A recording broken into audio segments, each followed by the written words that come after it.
Some days I just think it would be easier if I was part of a collab channel. I just feel like it would make everything easier if I had someone I was directly talking to. I mean, it's not that I don't mind just talking to all of YouTube, or rather the random 17 people that may stumble across this video or anything. It's just talking to strangers is so awkward. I don't know who you are. I don't know what you'd like to talk about. So I guess I'll just talk about me?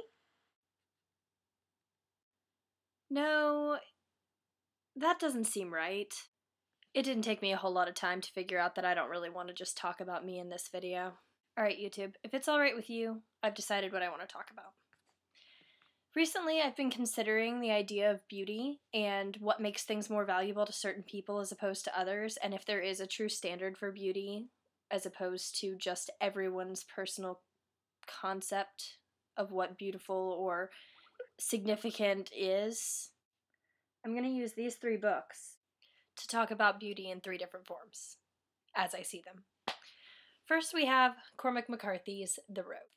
This book, absolutely fantastic. I read it last semester. I just fell in love with it. He has beautiful prose and great just wording, a haunting storyline, characters that are very intimate and close to the reader and easily accessible, and this fear that everyone in the modern world has of the modern world going chaotically wrong. It's a wonderful, wonderful piece of literature. I loved it.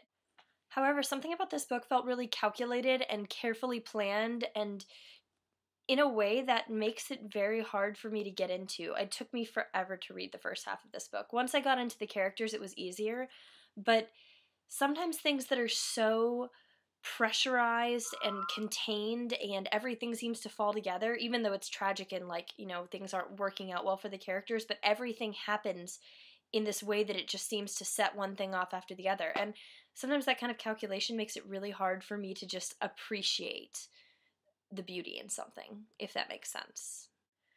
The second book I have is Charles Bukowski's Notes of a Dirty Old Man. Now, this is actually not a book. It's a collection of stories and articles and semi-nonfiction that Charles Bukowski wrote for an underground newspaper called Open City that published between 1967 and 69, I think. These stories are morbid and grotesque and hopeless and gritty and just full of irony and hate, and they're just dirty. They really are. Is this the way it ends? Death through the nose of everywhere? How inexpensive, how plagiaristic, how brutal. Raw hamburger forgotten and stinking on the stove. He vomited across his chest, too sick to move his body. Never mix pills with whiskey, man. They weren't kidding. That is so dark and disgusting and beautiful. Yeah, I said it. Beautiful. Everyone may not agree with me there, but I think that violent imagery is fantastic, and it may not be for everyone, but for me, I really find a lot of beauty in that. And at the same time, I have to shove Bukowski on the same bookshelf as Sylvia Plath and say that while they're very intriguing and completely captivate me, their darkness and their just sad, cynical state of mind, or, confusion, depression, all of these negative emotions, which are fantastic things and just, intriguing and, as I said, lovely, they're not very healthy things to appreciate all the time, and so I have to kind of put them aside most of the time and not really delve into them too much because they do affect you. And so it's kind of a sad, twisted beauty that a lot of people can't appreciate, and those who can should sometimes do it in moderation anyways, or at least that's what I found to be true for myself. And the last book that I have is one that has a lot of controversy around it because some people think that it's fantastic and other people think that it's shit.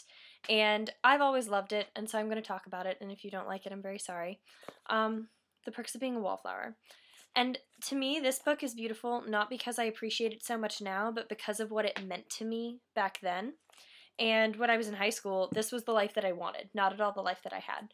And it was a place for me to escape anytime I was upset about not having a boyfriend or not being able to, my parents didn't allow me to go to concerts as a kid, and that really upset me a lot of times.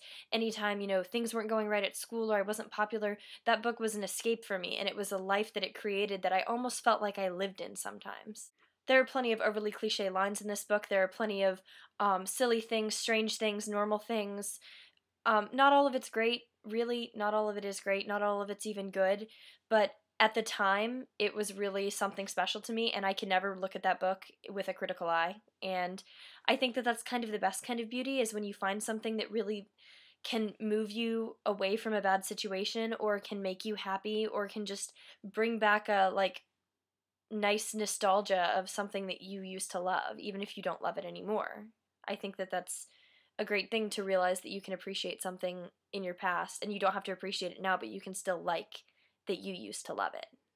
Well, those were my 3 books and my little blurb for the day. So I hope you guys enjoyed my rant.